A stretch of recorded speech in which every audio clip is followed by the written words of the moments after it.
So today we're going to get into a brand new topic. It's one we've touched on somewhat indirectly. It's this whole idea we have a discount rate. Remember when you did time value money, you had an interest rate you were using. When we did the cost benefit analysis, you were given a discount rate. So what is that discount rate? Where does it come from? What rate do we use? Do we use 2%, 4%, 7%? And for most companies, they have an official number that they use for all of their discounting.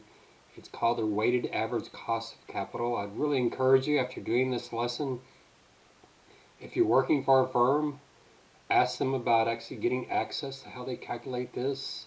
If you worked at UTSA, I could tell you the department you could go to ask them that. I know Valero has a department that does this. Somewhere in the company there will be someone, I know at Rackspace they had this same thing, that tells you what the cost of capital for the firm is. That official number, you sometimes hear it as the hurdle rate. It's that discount rate that they use to say, hey, this is the return we have to make or better, or we don't do the project. So it becomes that hurdle. If it's 6%, then we've got to do projects that will make us 6% or more. Remember when we did the cost benefit analysis and you calculated the internal rate of return, and if the internal rate of return was greater than the weighted average cost of capital, you would accept the project. So that weighted average cost of capital becomes your hurdle rate. It becomes the minimum amount you need to make in order to meet the goals of your corporation, to make sure you earn enough to cover the cost of the money that's been provided to the corporation. So let's get into the notes. What I want to do with the notes is I'm going to jump all the way to the end, so all the way down to page 46, right before the section called Economic Value Added. And what I want you to do is, you might even write this out, have this next to you as we go through, because this is the final formula. This is what we're heading toward. The weighted average cost of capital, here is the formula. It's KD, KD is the cost of debt, times 1 minus their tax rate, actually their marginal tax rate, times the amount they have in debt divided by how much they have in debt plus equity. Take all of that and take the cost of equity times how much they have in equity divided by the amounts they have in equity and debt. This debt over equity plus debt is known as the weight of debt. So you could substitute. You might sometimes see it written like this instead of all of that. You might just see a capital W with a D. That's the weight of debt. R, and instead of seeing all of that, you might see the weight of equity. All right, so here's the formula. So the question is, where do we get all these numbers? So we're going to start with this first formula. It's a fairly simple formula. You'll see how it works. It uses the credit ratings that we've already been using. That tax rate, I just give you that. So the question is, make sure you pick that up. I might try to throw you off, but it should be the marginal tax rate. If I give you any other tax rates besides the marginal tax rates, you ignore them. You only use the marginal tax rate. The weighted debt is how much they have in debt versus how much they have in total capital, which is both debt and equity. And then the KE, we'll see the really, really famous formula we're going to use for the cost of equity. KE, I don't know why we use K instead of C. Maybe C was already used. But K, cost of equity. Very, very famous formula. Times the weight of equity, which is how much you have in equity divided by how much you have in equity plus how much you have in debt. Now, we're going to keep it simple. There's a lot of debate, especially on the weights. Do we use market value or book value? We're not going to get into that. I'm just going to give you those numbers. You just have to plug them into the formula. There's some debate on exactly how to come up with some of these numbers. We're going to keep it pretty straightforward. You use my inputs and plug them in. Your financial applications will work one of those. You'll see it's just a matter of just coming up with the numbers and plugging them into the formula. That really is what this exercise is. Now, in the other business finance class, it looks like they're doing more stuff. The reason it looks like they're doing more is they don't just do debt and equity. They might also do preferred stock, and they'll also have issuance costs. Why don't I put all that extra stuff in there? Because I do not believe it's important. I've seen some of those multiple choice questions they get from the textbook, and I'm really quite shocked at the minutia they get into. And what I've discovered is the students that get into the minutia completely miss the entire concept. And so my goal is, let's not have a bunch of really minuscule little calculations that aren't all that material and don't teach us anything. Let's step back and look at the major formula and understand that. Because even if you're a finance major, but finance, accounting, management, whatever it is, you'll get the cost of capital for your firm, and someone will do all those minuscule calculations. The key is that you understand at a basic level what that number is, so that you're not used. I don't like it when especially entry-level jobs where people get numbers and they don't know what the number is. So you get a number that you're supposed to use in your job. What is it? They say, oh, well, this is our cost of capital. Well, then you'll immediately think of this formula. And while the formula they're using might be a little bit more complicated, at a high level, it's exactly what we're doing here. So just keep that in your mind. The cost of capital is the cost of debt adjusted for taxes times the weight of debt plus the cost of equity times the weight of equity. Obviously, WD plus WE has to equal 100%. So you'll make sure that's the case, that you don't have a math error there. So that's the formula. So all we've got to do now is just go plug in these numbers. So we'll flip up to the start part of the notes here and start off with the cost of debt. All right, so page 36, we have the weighted average cost of capital. We've already talked about the fact that $1 today is worth more than $1 in the future. And why is that? So we've gone through this before, but it's purchasing power, it's inflation. $1 today will probably buy more stuff than $1 in the future will, just because of inflation. There's an opportunity cost. You could invest that money and invest it risk-free in the U.S. Treasuries. If you put your money in the U.S. Treasuries, you know the U.S. government's probably not going to default. And so if you invest the money today, you'll have more money than you would in the future. So if someone says, hey, I'll give you $100 a day, or I'll give you $100 in 10 years, well, if you get the $100 a day, you know at a minimum you could put the $100 into a 10-year treasury, and in 10 years you'll know what you'll have, and it'll be quite a bit much more than the $100. So you're better off doing that. The opportunity cost includes inflation. Why? Because the 10-year treasury pays what we call the nominal risk-free rate. Nominal means it includes both inflation and kind of real rates. So the treasury, if you buy a 10-year treasury, it should pay you more than inflation. Now, I know right now with the 10-year treasury is so low, around 1.6, 1.7%. Some people say, well, that's not even enough to cover for inflation. But in normal times, when you buy a U.S. Treasury, it should cover you both for inflation plus give you a little extra investment return on top of that. So if the inflation is 2%, and let's say the real risk-free rate, anytime you see the word real, that means without inflation. If that's 2%, then your nominal rate will be 4%. You get compensated 2% to cover you for inflation, which is really not compensation, it's just to keep you from losing purchasing power.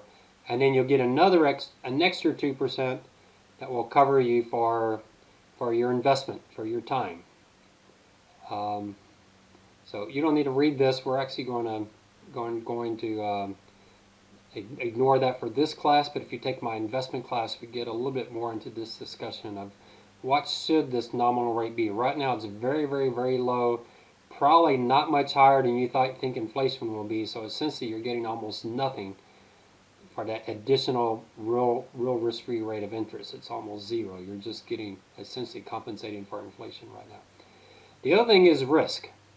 So what if the person giving you the money, $100 a day or $100 10 years from now, what if you're not really confident that they're going to give you the money? They're not as risk-free as the U.S. government.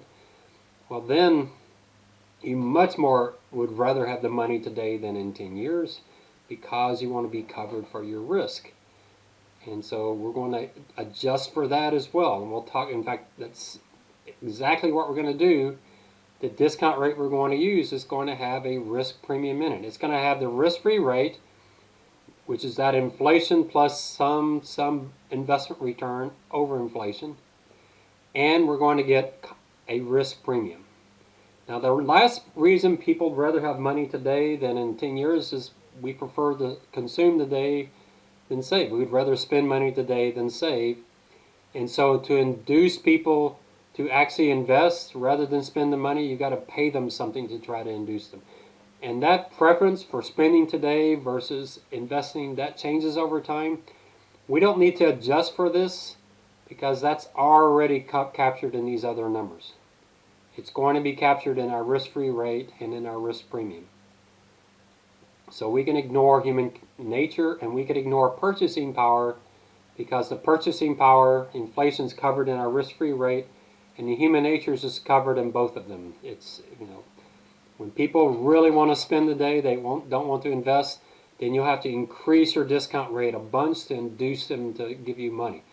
So, if they really want to spend their money today and buy jet skis and you're only paying 3%, you might say, well, what if we pay you 7%? Instead of 3%, and they say, okay, in that case, I'll invest with you. I won't buy the jet skis. I'll invest my money. So that human nature is already captured in our number. So we really only care about two numbers: the risk-free rate, which is kind of our opportunity cost, including some inflation, and some cover for risk. So our formulas, remember, we have the cost of debt and the cost of equity. If you remember our WACC, those are both discount rates. So both of them, for the cost of debt and for the cost of equity, we're going to have a risk-free rate plus a risk premium.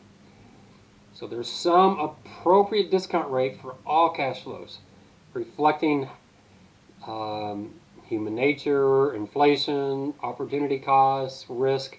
There's some appropriate discount rate for every single cash flow. All right, so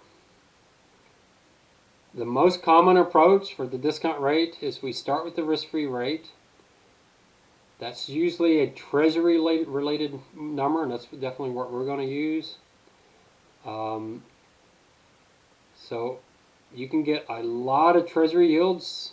In fact, if you're a finance major and probably an accounting major too, I would encourage you to go out and dump some of these historical yields. You can get them from Yahoo Finance. If you in Google, if you just type H15 in Google, it will bring up historical interest rates. I'd encourage you bring these rates in, bring them into an Excel file, and just look at them over time. Get a sense of what interest rates have been historically. There is an add-in. I don't use this add-in anymore. I used to, but it's called the Fred add-in. And if you just type St. Louis Fed and Fred add-in, it's something that you can actually add it to your Excel, and they give you access to all this economic data. I've actually discovered it's easier now just to say, if you want CPI, the Consumer Price Index, it's easier just to Google CPI data and just find the Federal Reserve, and they now have, if you click on it, you can click on it and bring it into Excel really quickly. And I actually like that better than the Fred add-in, but you could use the Fred add-in. It has some cool things in there. You might experiment with it. But we'll use the risk-free rate as our starting point. So the risk-free rate is going to be your lowest discount rate because we're not going to add anything to it. So if you use the risk-free rate, that's going to give you the highest present value, because you remember, present values go up when your discount rate goes down. So, and if you don't remember that, we're going to actually see it when we price some bonds here in a little bit. So once we have the risk-free rate, then we're going to add on that extra, we call it a spread or the risk premium, to adjust for the riskiness of the cash flows. All right, so remember the formula. WACC equals KD times 1 minus the tax rate times the weight of debt plus KE times the weight of equity. So let's start with the very first thing, and that's the cost of debt. How do you get that? So Some risk premiums, we can actually find them in the financial press. For bonds, the risk premium is simply what it's currently yielding minus what you can get from the Treasury. I'm actually going to give you those numbers, and you'll see when we actually do the exercise, I'll actually tell you what the spread is. The key here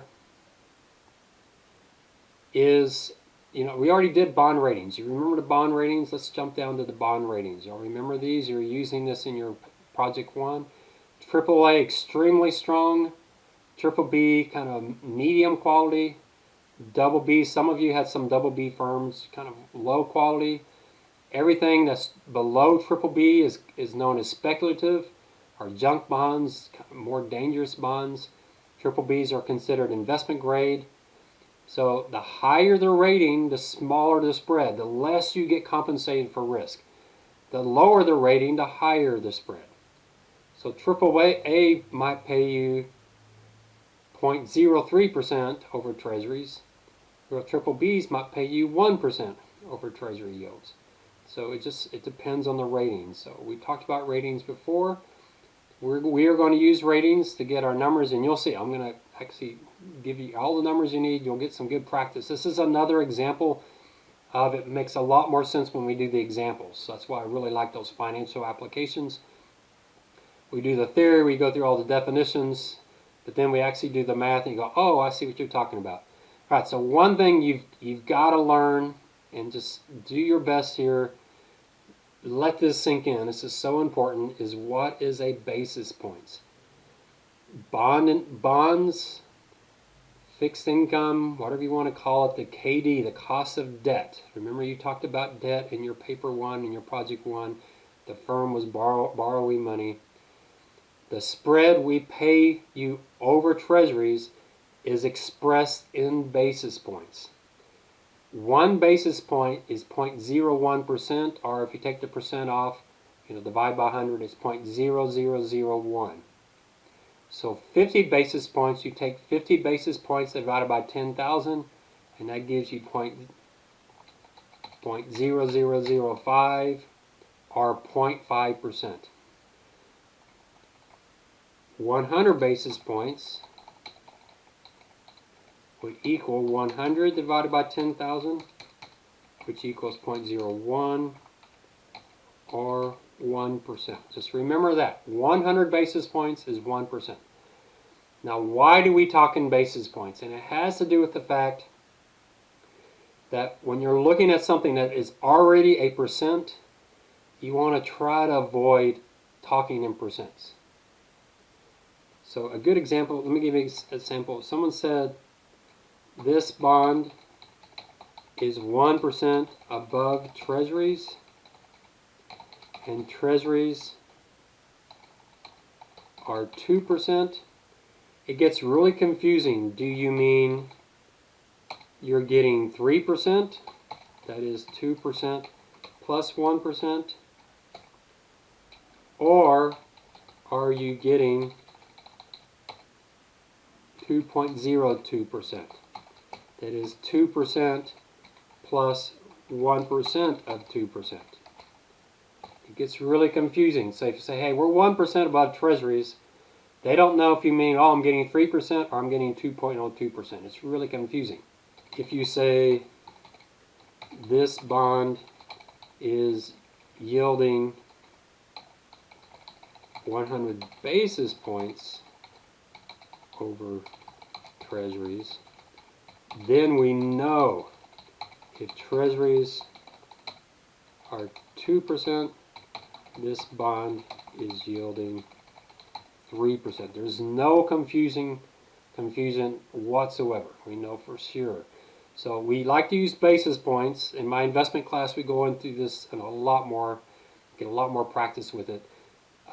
It's important, if you're a finance person, extremely important before you start interviewing that you get really good at talking basis points.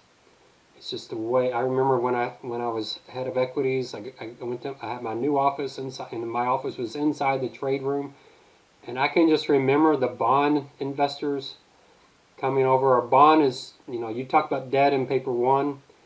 And your project one debt is when you borrow money, where a bond are the people who are loaning the money. That's their investment. So when you borrow money, that's a debt. When you loan money, that's a bond. You're investing in a bond. And the bond investors, they would come over to the trade desk and they would do everything in basis points. I remember one day this guy named Matt, he was head of the fixed income area. He came over and he was mad. He said, I wanted it at 18, and the trader says, no, I only got it at 15. He says, no, why couldn't you get it at 18? And that 18 and that 15, what were they talking about? They were talking about basis points. They were talking about a spread. He was saying he wanted to buy that bond at 18 basis points over treasuries. That's the yield he wanted. He was hoping to make 18 over treasuries, but the trader could only get it at 15 over treasuries, and he was upset. I remember early in my career, I had just started my first job in finance, and USAA had done their first borrowing in their entire history in the public markets. USAA had never borrowed before, and the head of my department was the person setting this all up. It was a very famous day. USAA borrowed for the first time in its history. The corporate treasurer comes out. He's so excited because not only did USAA borrow for the first time ever, but they borrowed at a really cheap rate. And so he comes out of his office, and there's no one else in the department. Just this new kid, and I don't think he was too impressed with me to begin with, because I was kind of quiet. He kind of like type A personalities. But he comes out of his office and he said, yeah, we just issued our debt and we got it at 5 over.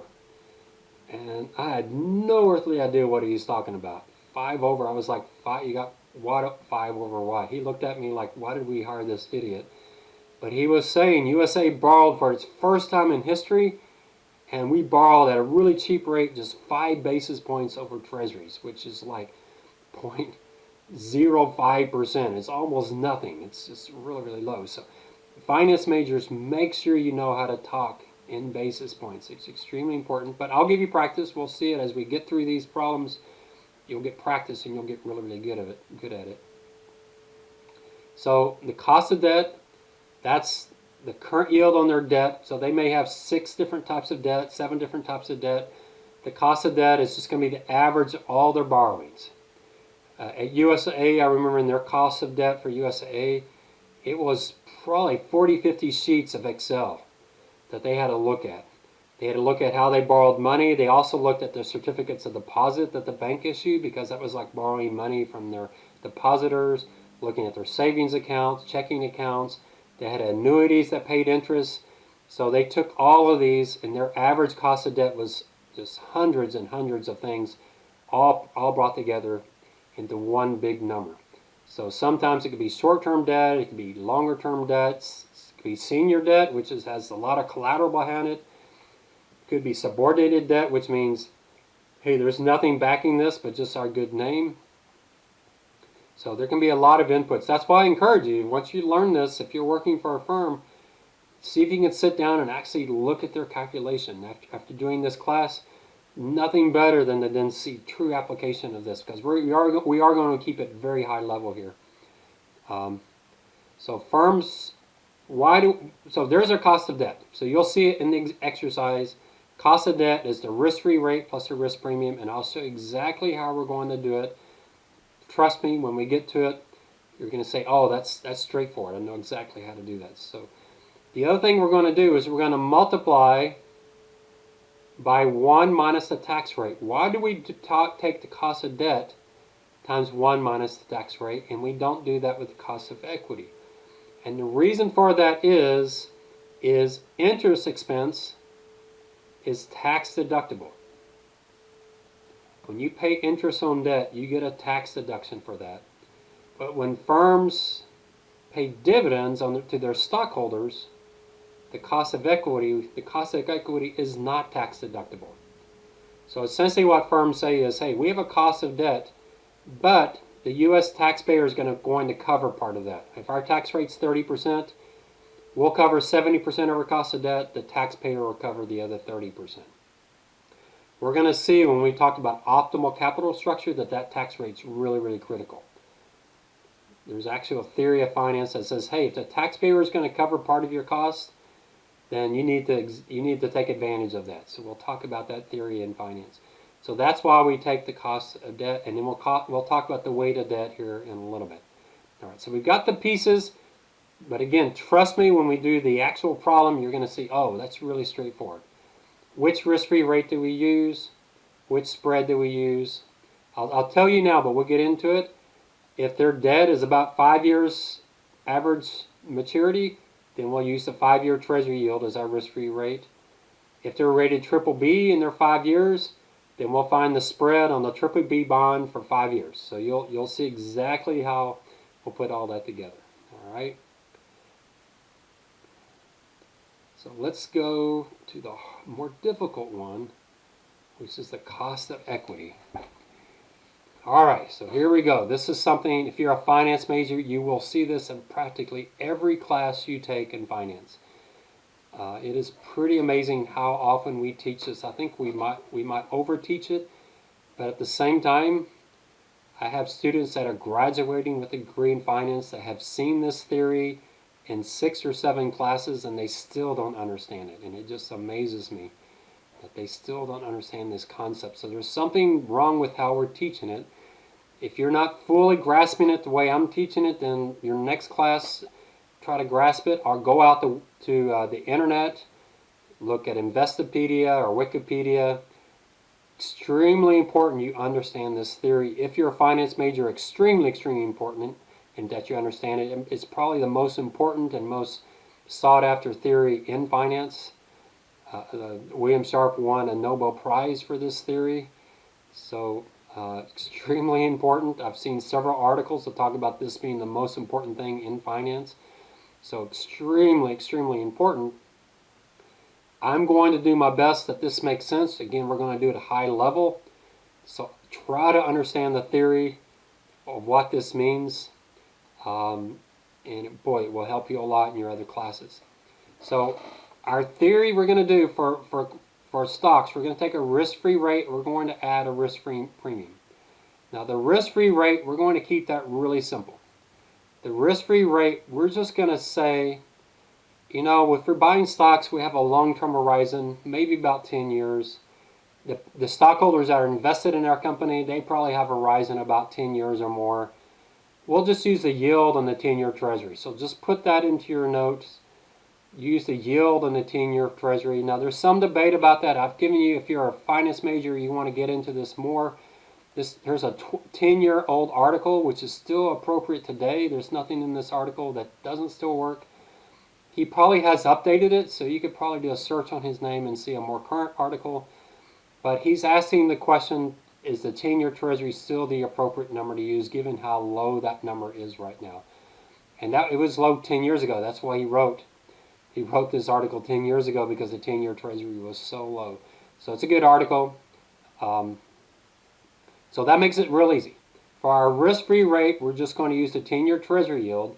So you'll see in the problem, I may give you 10 yields. I may give you the 1-year Treasury, the 2-year Treasury, 3-year, 5-year, 7 and 10, and 20 or 30, whatever. For stocks, for the cost of equity, just use the 10-year Treasury. You don't have to explain it. That is the most common number. It's not the number everybody uses, but most people use the 10-year Treasury, and you don't have to explain it. Just use that number, all right? So get that into your notes. So that answers that first part of that problem. We're already done with one number there, all right?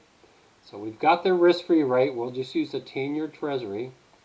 So how do we get the risk premium? And here's where it's going to get a little tedious, so stick with me here. You know, you're probably going to wonder after I show you this, this guy won a Nobel Prize for this, but yeah, he did. He's known as the father of modern finance because of this theory.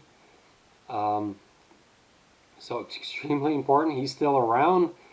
I actually saw him in San Antonio when he was here, and that guy I talked about, the head of my department, the corporate treasury, he was at that meeting with me, and he actually stood up and asked William Sharpe a question, which was really intriguing to me. He asked William Sharpe, this guy who won a Nobel Prize in finance, he's known as the father to modern finance.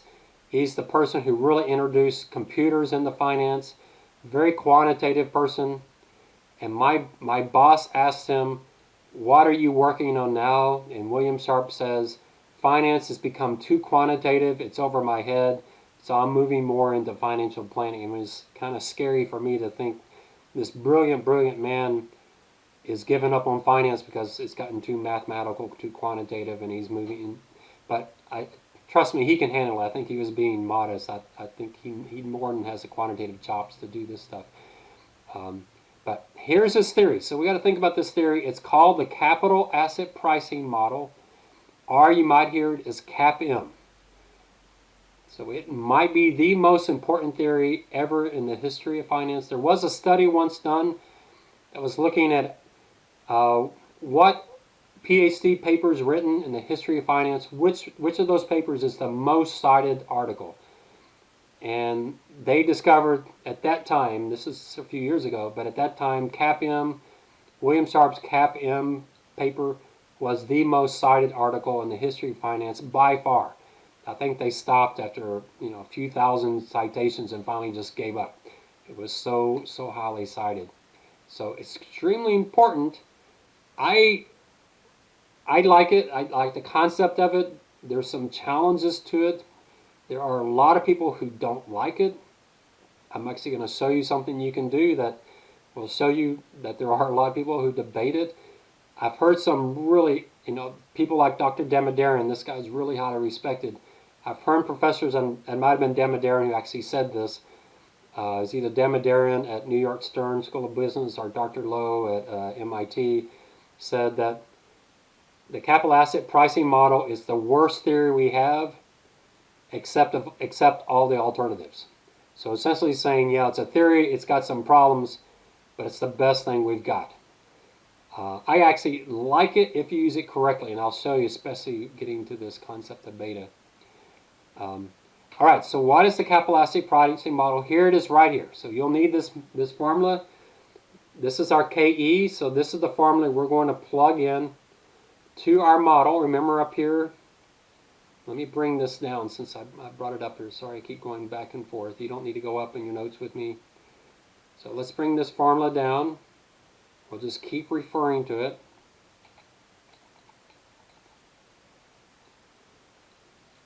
So this is what we're after. We've already got the KD and the tax rate we talked about. We'll get the KD and the WD pretty soon. So here what we're doing is the KE, and here's the formula right here. The risk-free rate, whatever the 10-year Treasury yield is, that's what it is, like 1.7%, plus beta, we'll have to talk about beta, we're going to spend a lot of time talking about beta, times the market risk premium. Now, I've seen the theory of CAPM quoted as the most important number in finance, or most important formula in finance. I've seen the market risk premium in several articles quoted as either the most important number in finance or one of the most important numbers in finance. A student of mine that's taking another professor's class said that professor said beta is the most important number in finance. So, you've got a lot of people talking about CAPM or beta or market risk premium being the most important thing in finance. So obviously William Sharp had a huge impact on the world of finance. There's just no question. In many ways, beyond just CAPM. CAPM itself really launched hedge funds and index funds and all kinds of things. Extremely important. All right, so what he's saying is a market risk premium that's the risk premium you get for investing in stocks in general. So you have stockholders of your company, and they want to be paid a return. They have some return they require as a stockholder. They want to get paid the risk-free rate plus some risk premium. And what William Sharp is saying is part of that risk premium is just the risk of being in the stock market. Doesn't matter if you're buying Walmart or Ford or Apple or Google, doesn't matter. You're in the stock market, you need to be compensated for that. All right, so that's why I say your risk premium should cover you just for being in stocks in general. But then we're going to make an adjustment for your individual stock, and that's what we're going to call beta. All right, so let's talk about this market risk premium first, and then we'll spend a lot of time on the beta. So the market risk premium is how much the average stockholder in the market needs to be paid over the 10-year Treasury. What kind of return should they expect on stocks to compensate them for risk? All right. Now, in this class, we're not going to really get into that. There are so many theories here. One of my peers, a guy working for me, I sent him to a conference. It was a several-day conference. I think it was in Phoenix. The entire conference was on the market risk premium. Can you imagine people sitting there for days and going to session after session after session on the market risk premium? Not only that, when he came back, he got a disk drive, massive. I mean, it must have been several disk drives, because back then disk drives didn't hold that much. But it was massive. I don't know how he got all those files back. But of every article he got from that conference on this, and it was just thousands of articles. There's one article I really, really like. If you are a finance major and you're taking notes, if you want to email me, say send me that article on the market risk premium. If you want to read it over the summer break, it's my favorite article because, first of all, it's readable. It's some of the articles I know came from that conference. Probably 70% of them were so hard to read, so advanced in their math and in their jargon. You know, I'm pretty good in finance. I've been doing this for years, but there were people out there writing articles that just were completely incomprehensible. But this particular article I really liked. It was very readable, provided a lot of history, and it also gave a lot of detail on all the components of how they came up with it, which I really, really liked. And there's several approaches to the market risk premium. So, you know, ultimately, if you're going to invest in the stock market, you have to decide how much return over the risk-free rate you think you should get to compensate you for risk. So it's an individual decision, but theoretically, we're trying to figure out what the average stockholder wants. That's what the market risk premium is. So is it 1%? You know, treasuries are making 1.6%. Would you be happy if you thought stocks would give you a 2.6% return? Or if treasuries are making 1.6%, would you need stocks to be priced to give you a return that you think is about 9.6%? Would you need 8% over that? So, you know, that's the theory. So it's a very subjective number. There's a lot of theories about how to calculate it. If you take my investment class and my security analysis class as a finance major, if you're not a finance major, you won't take those classes probably. But if you're a finance major, we go into it in a lot more detail. So it's essentially, I'm going to give you the bottom line. We're going to do something called the most common approach. I don't give you the name here. I say the most common approach. Let me just tell you that the most common approach is called the implied approach. And that's what that article, if you email me for the article, I'll actually be real excited if some of y'all do that. Ask me for that article. It is an implied approach. I think it's really the first article that introduced the implied approach. Before I read the implied approach article, I was using the historical approach, which is still pretty common today. But I think the implied approach has become the most common. What the implied approach says, and it theoretically sounds really good. We're talking about the required return on stocks to compensate us for risk. What is that number? And it's very subjective. It's just your opinion. So, you know, you might say, well, I need stocks to make 8%. And the 10-year Treasury is currently 2%, which means I need 6% or 600 basis points. Let me use basis points to keep the same. 600 basis points or 6% above the risk-free rate to compensate me for risk. How did we figure that out? How did we figure out that I needed 6% or 600 basis points over the risk-free rate? Why wasn't it 700 basis points? Why wasn't it 500 basis points? It's very subjective. And so what the implied approach says is, you know what? There's no way to come up with the required return on stocks. However, I can estimate the expected return on stocks. That is forecastable. I don't know if that's a word, but forecastable.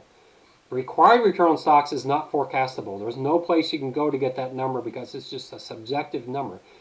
But I can come up with the expected return on stocks. It's just the current dividend yield on stocks plus expected earnings growth. That's it. Pretty straightforward. And expected, this is in the notes, but I'm kind of separating it out here. Expected earnings growth is going to look like expected economic growth. Corporations in the U.S., their earnings grow about the same rate as our economy grows. And expected economic growth is going to equal, I'm giving you some killer stuff here. This is really economic. That looks right to me. I don't know why Bill Gates doesn't like that.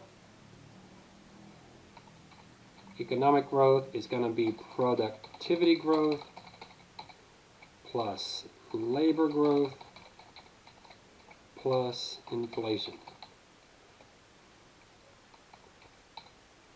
We got to include inflation because stocks do give us compensation for inflation because earnings grow with inflation. So that's it. So productivity growth in the U.S. historically, 2% has been about the norm. Labor growth, it's gotten pretty slow lately, the last 10, 20 years, but historically about 1%, and let's say inflation's about 2%. So we can expect our economy to grow about 5%. I actually think that's on the high end. We've actually had trouble getting that high.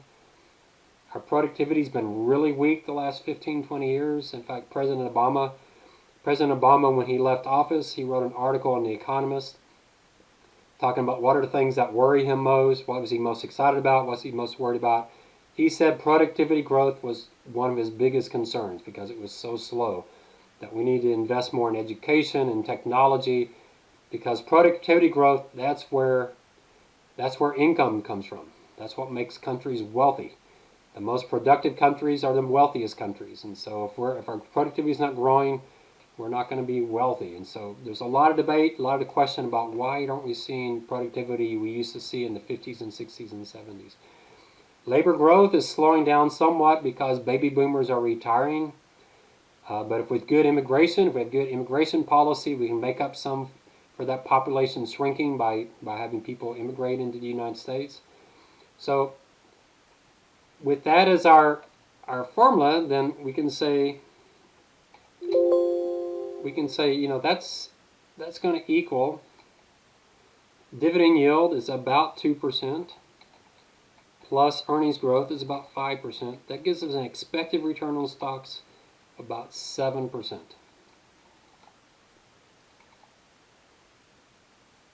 So if you expect stocks to make 7%, then what is your market risk premium?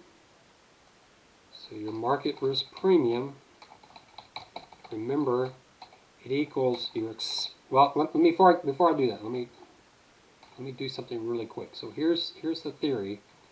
So we're looking for the required return on stocks, but instead of that, we got an expected return on stocks.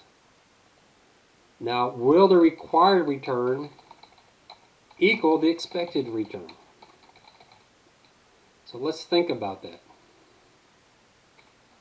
What if all stock investors required a 9% return on stocks, but the stock market was priced to give you a 7% return on stocks? What would happen? Well, nobody would buy stocks then, right? I need 9% to compensate me for risk, but if I buy stocks, I only think I'm going to make 7%. What's going to happen? Well, stock prices are going to fall and fall and fall, and they'll fall so much that the expected return will rise up to 9%. When stock prices fall, it takes the dividend yield up higher, such that if the stock prices fall enough, the dividend yield will go up to 2%, because the dividend yield is the dividend divided by current stock prices. So as stock prices fall, the dividend yield goes up. So in this case, stock prices will fall until the expected return equals 9%. What if the required return is 7%, but everybody expects stocks to make 9%? Well, in that case, everybody's going to buy stocks. People are going to say, wow, I only need 7 and I can make 9. Everybody's buying stocks. So stock prices will rise, and so your expected return will fall down to 7%. So essentially, theory says these two should always equal each other. And that's the reason the implied approach says you cannot get the required return. However, we can get an expected return. And what do we do with the expected return? So we're looking for the market risk premium. So the market risk premium is going to equal the expected return on stocks or the required return on stocks. We're saying those are the same, minus the risk-free rate. All right. Problems, I usually give you the market risk premium.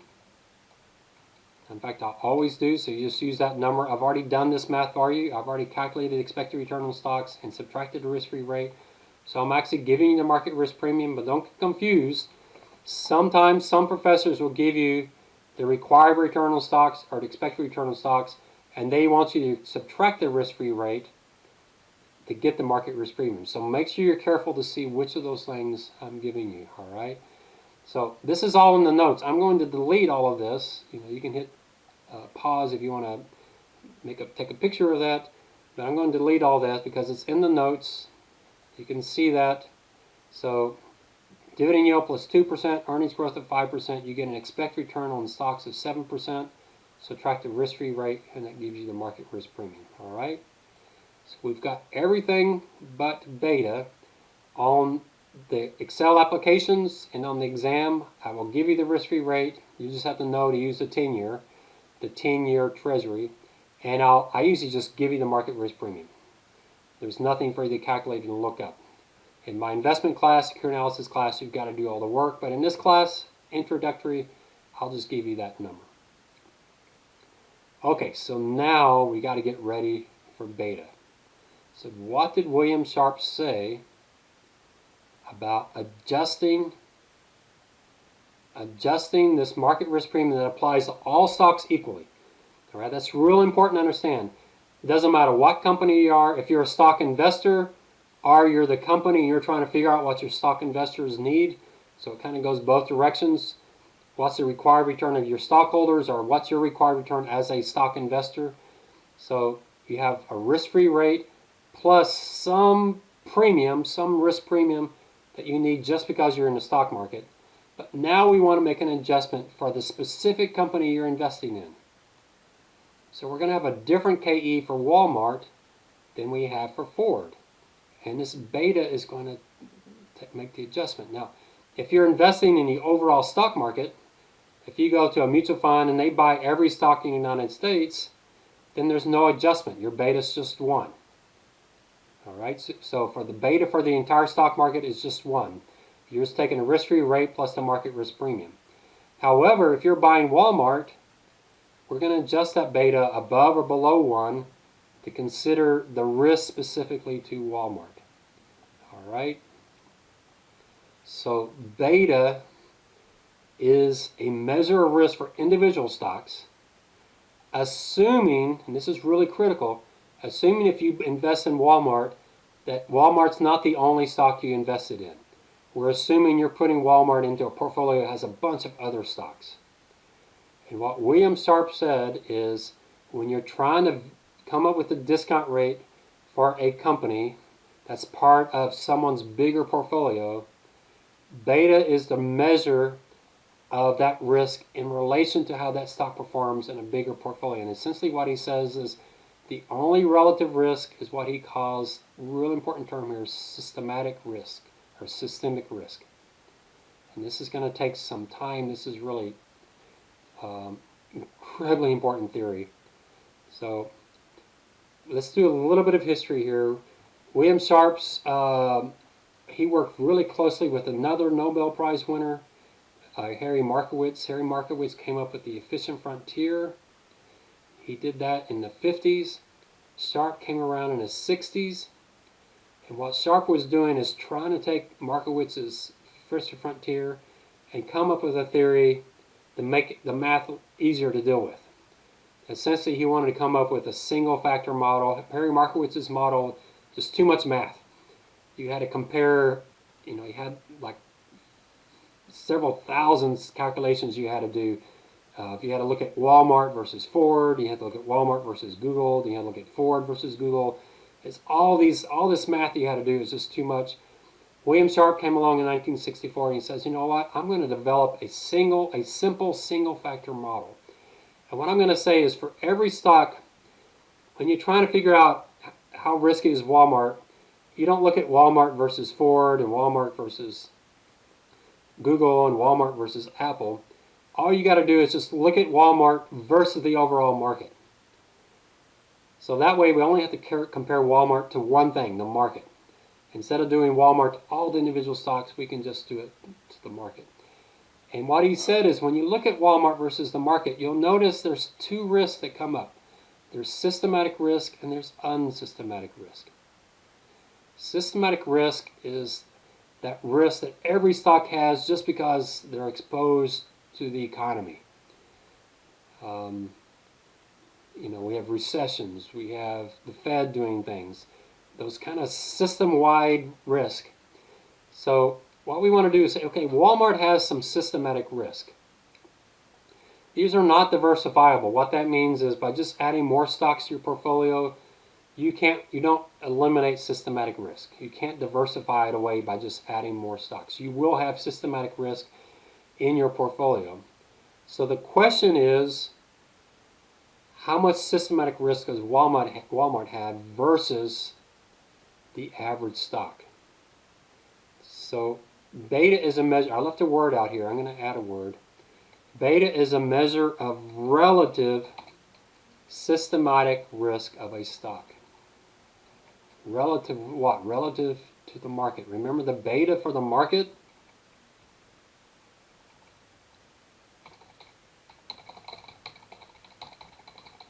Equals 1.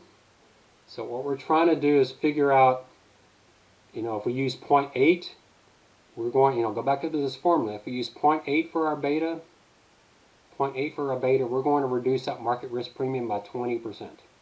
So 0.8 reduces it. If we use 1.2 for our beta, we're going to add an extra 20% of market risk premium. Essentially what we're trying to do to figure out with our company is, do they have above average systematic risk? Are they more sensitive to the economy? So in that case, we'll give them a beta of 1.2, 1.3, 1.4. Or do they have below average systematic risk? They're not as sensitive to systematic risk, so their beta might be 0.8. And what we're going to think in terms of two types of companies. There's stocks, cyclical stocks and defensive stocks. A cyclical stock is one that's very sensitive to the economy. When you go into recession, they lose a lot of money. Like Ford Motor, they're selling a durable good, something that is expensive, and when people are worried about losing their job, they're not going to buy that thing. They're going to spend less on it. Cyclical stocks. And then you have defensive stocks. These are companies that in a recession, they'll probably do okay. Grocery stores, Walmart did extremely well in 2008. They did really well under COVID. So you had these crises and Walmart did fine. So cyclical stocks have very high systematic risk. So for them, we'll use a beta above 1. Defensive stocks, we'll use a beta below 1. And generally our range for defensive stocks, generally they range from like 0.4 to maybe the 1. And these stocks, they may range from 1 to say 3. I don't generally go above 3 with my betas. I don't generally go below 0.4 with my betas. All right. Now, where do you get these betas? Well, we'll talk about that. I'm going to show you a process. You actually have one of your financial applications. In fact, our next video will be going in quite a bit of depth to get you through through a couple of the financial applications pretty quickly. So we're going to be moving pretty quickly through the financial applications now. Once we get this beta thing resolved, it's going to let us move much more quickly through the other financial applications. All right, so systematic risk is a risk stocks have. Stocks also have unsystematic risk. Well, unsystematic risk are these company-specific risks. It might be a pharmaceutical developing a new drug. It might be Walmart. A few years ago, they hit the headlines because they were bribing officials in Mexico. It might be United Airlines getting a video of them dragging a passenger off their plane. It could be Amazon announcing they just bought Whole Foods. Something like that. Something very specific to the company. These type of risk, they're huge and they're material, but once you have 20, 30 stocks in your portfolio, they just get diversified away. They just disappear. Good news in one company may make their stock go up 30%, but you have another company that gets bad news, their stock will drop 30%. Those two offset, they're eliminated and are really easy to eliminate. Not just reduce, but completely eliminate by simply buying a well-diversified portfolio, and that's really easy to do these days. You can just go to an investment firm and put your money in a well-diversified mutual fund, and you will have no unsystematic risk. So William Sharp is saying, hey, beta is a measure of this relative systematic risk, and it is the only relevant risk that you care about. That word relative, relevant, I didn't use the word relevant, but it's the only relevant risk that matters for a stock.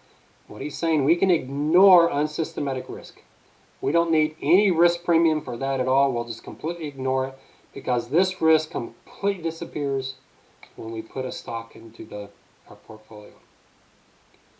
So I'll give you an example. I don't know why I used to use Toys R Us because they went out of business, but you can read that as an example, but I gave you a couple of examples there. The total risk of a stock is usually, we measure it as standard deviation, but it's their systematic risk plus their unsystematic risk. And William Sharp says if you're looking at one stock, that you're going to value one stock that you're going to put into a bigger portfolio, for that stock's systematic risk is all we care about. If you're looking at your total portfolio, then you care about total risk. But if you're trying to value, trying to find a discount rate, if you're working for Walmart, you're trying to get their cost of equity, William Sharp says all you got to worry about is systematic risk. And by the way, systematic risk is actually the smaller of the two risks. Systematic risk might be 20% of the risk, and unsystematic risk might be 80% of the risk, although those percentages change over time. So most of the risk of a stock are unsystematic and they disappear. So systematic risk is the smaller risk. It's going to impact our discount rate, but it's going to have an impact on a relative basis. So we'll see. Here I finally use the word relevant. So William Sharp argued that when valuing a stock, an individual stock, all right, we're not talking about a whole portfolio, but individual stock, we only care about systematic risk. That's why he calls it relevant risk, because unsystematic risk can be eliminated very inexpensively. If you can eliminate a risk for almost no cost, why should capital markets compensate you for taking that risk? If you decide to put all of your money in Google stock, yeah, you care about the total risk of Google stock, and that's going to be a really volatile portfolio. But the price you pay for that stock is only going to compensate you for systematic risk. It's not going to compensate you for Google's or Alphabet's unsystematic risk. So the beta overall market is 1. If a stock has a beta of 1, we say they have the same systematic risk overall market. If it's lower than 1, then we say it has less systematic risk, and that would be a defensive stock. If the beta is more than 1, then we say it has more systematic risk. That's a cyclical stock. So Kaplan says all we need is the beta. So the question is, where do we get our beta? A lot of people say, well, I can just go to Yahoo Finance and get it. But I'm going to say no. I'm going to show you how I do beta, and you'll have a financial application to do this. The problem with going to Yahoo Finance, which will give you a beta for your company. So here's Walmart. I brought Walmart up on Yahoo Finance. If you look right here, they have a beta. And then it says 5 years monthly. What does that mean? You're going to see, you're actually going to do this in an exercise, a really cool Excel exercise. You're actually going to calculate this number. What this means is this beta is just a regression using the last 5 years of Walmart stock price and using monthly data, their monthly stock price. So it's just a calculation. I'm going to show you my approach. I'll also show you the approach the other finance classes at UTSA use, just so you'll know when you see that how they do it versus how I do it. I like my approach better, but I've seen it both ways. I'll show you both approaches, so you'll see that. So you actually are going to calculate this. We're not going to just do the last 5 years. We're going to do like the last 40 years.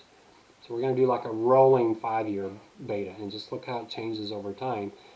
But then you can check your math by just looking at the very last one. Your very last beta should match what's in Yahoo Finance. So that gives you a way to practice that. All right, so where do we go from here? So we're at an end of a video where you're like, my word, this is not all sinking in. So again, you're going to have to trust me when we do the Excel applications. This will start all coming together. So right now it's probably really fuzzy, but we're getting that formula for the cost of capital. We said KE is the risk-free rate plus beta times the market risk premium. All we have left here is how do we come up with that beta. And so we'll do that, and then we'll do the practice problems, and we'll get all that done next class. And so be ready next class. When you open the video for the next class, have Excel open and have the financial applications open, because we'll be using them to show how to do this in application.